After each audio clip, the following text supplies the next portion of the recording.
Hello everybody and welcome back to the Wind Waker. I was trying to avoid him, but he will not leave me the frig alone. Anyways, I've made my way to the first island that I want to start exploring. I'm gonna start by going up to the watchtower to see if there's anything up here before continuing on. Besides the bogoblins, of course.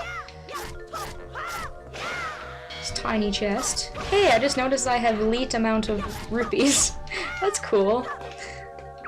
Random, but cool. Let's open this up first. A golden feather.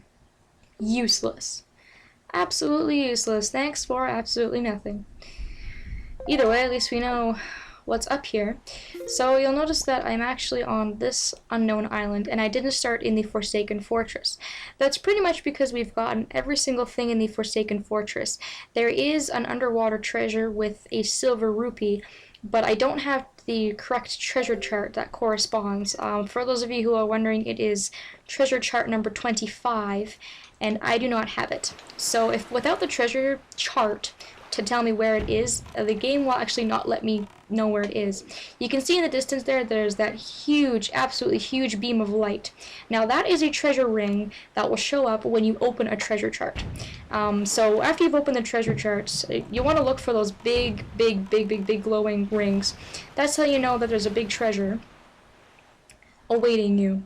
That should have a silver rupee in it. The bad thing about these, though, is that they go away so soon, and it's so hard to get close to it to actually know where it is. And I'm really terrible at actually guessing where they are. Fortunately, I was able to half-ass it enough to be able to actually get it and pull it up. But you'll want to always get those large rings of light because they always have good treasure in it. And in this case we get a silver rupee, so we get 200 rupees.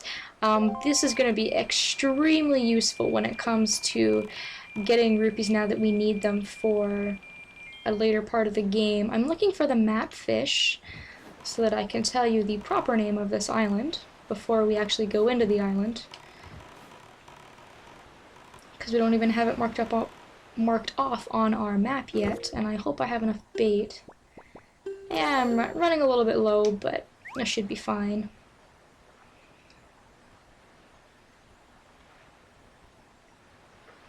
My shoulder hurts for some reason. I guess it's the way I'm sitting. I don't like to sit back in this chair because every single time I move in it, it squeaks, and my mic always picks up on it, and it just sounds so stupid.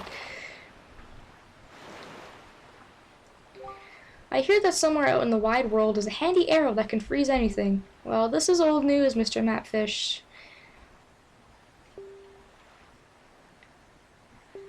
Yeah, blah blah blah. We already have it. Alright, anyways, this is Star Island. And we can pretty much get every single thing that we need to get collection-wise on our first trip here. So, we might as well just start. There is a little sapling here, like there's one of the Karoks with the little wilted tree, so I don't know, if I end up doing this side quest, which I probably will, I'll have to come back here and give this tree water. But again, that will be one video if I do end up doing that. Anyways, you have to find the entrance. There's a hole on this island. I think it's in one of the smaller rocks, but I like to just kind of blow stuff up until I find it. So there's lots of rocks to blow up. In one of them, though. There we go. Right there is our hole we can go down into. And this is pretty much the only thing that we came to collect. And then here it's going to be another one of those kill all of the monsters to get the thing to show up. So we're just going to start you off with these nuisances of enemies, and then they're just going to gradually drop down more. So again, these guys can be killed in numerous numbers of ways. You can even use your ice arrows for fun to freeze them and then kill them that way, but I'd rather not waste magic, because I'm cheap like that. I'm gonna have more of these guys, and I'm just wondering why they even put these guys in at this point in the game. I mean, it's not even worth it anymore. I mean, now that we're so powerful, they're just a joke. And I also forgot to mention, I guess because we haven't done much fighting in a few videos, but you'll see that the Master Sword's actually glowing now, which I think is awesome that they did that in this game compared to other games. The Master Sword's actually it's quite a noticeable difference between your old sword and the fully powered up Master Sword. You can see that it really does almost look like it has the power to repel evil because it's glowing. It actually looks like it has power to it, I think. Ow, meanie. You can pick up skull necklaces too. I think I might actually do that because, like I said, you can bring them to Maggie's father and he will buy them from you. And we're still going to run into these enemies quite often in this game. So, once you've defeated all those enemies, you will get a chest. Let's get this orb first. Let's see what it is.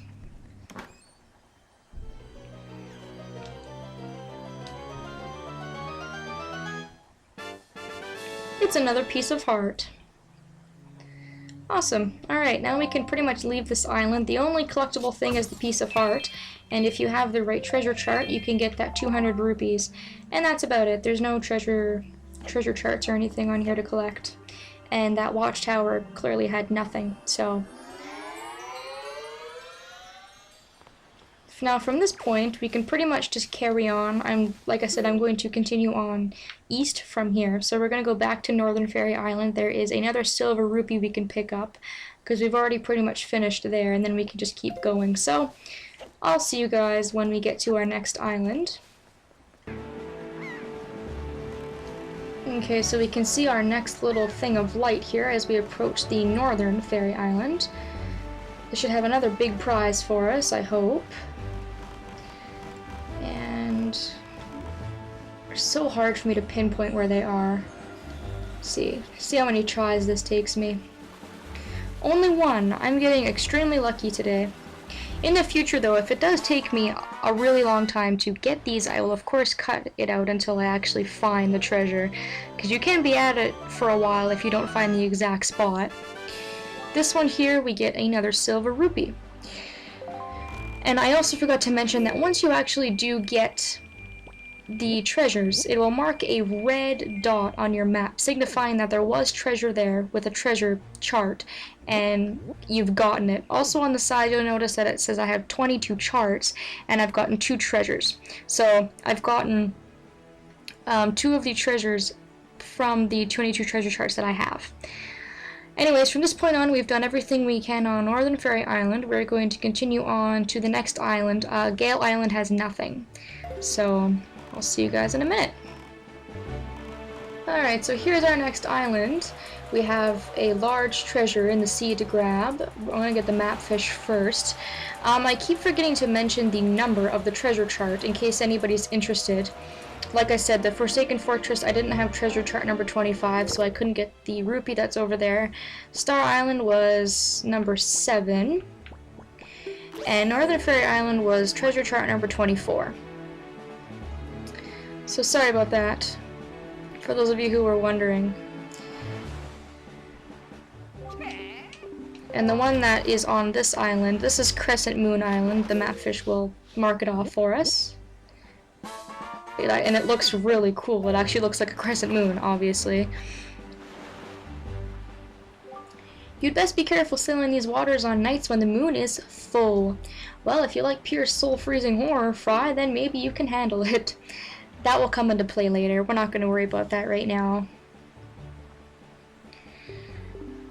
Alright, mapfish, thanks a lot. Now we're going to go back. If the shark would leave me alone, I'm going to try to get the shining item in the water first. If you want this item, you have to have treasure chart number 11. And of course, I'm not going to be able to hear it because of the monsters in my way. This one might take me a little while to get, just because I just simply cannot even pinpoint where it is. There it is.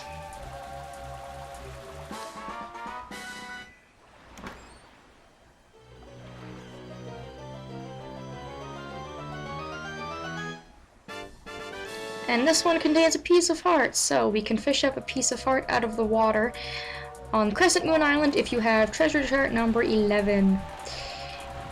And I don't know how long this video is going to be after editing, so I'm really sorry if this video turns out to be super long. Fortunately, there's very few things to collect on this island. And the treasure here is actually right out in the open. If we just come up here and kind of climb it, and it even looks like a crescent moon. It's in plain sight right here, so we can open this up.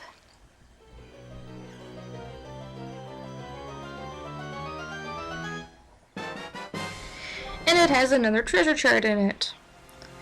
And when I open that up, I will tell you guys what number it is. There's also blue chews here if you want to pick up any blue chew jelly. I don't think I've even picked any up. We've seen blue chews before, but I haven't picked their jelly up. And this is just another type of jelly. It's a magical cure-all. It's the rarest type of jelly, obviously, because these blue chews aren't really found that often. In the direction over there where the guy is looking in the telescope, there is a submarine floating out in the water. Like I said, I don't know how long this video is going to be, so I think I'll save that for the next episode. So next time I'm just going to meet you guys over there by that submarine, and we will continue our sea exploration. So thank you all so much for watching, and I will see you all then.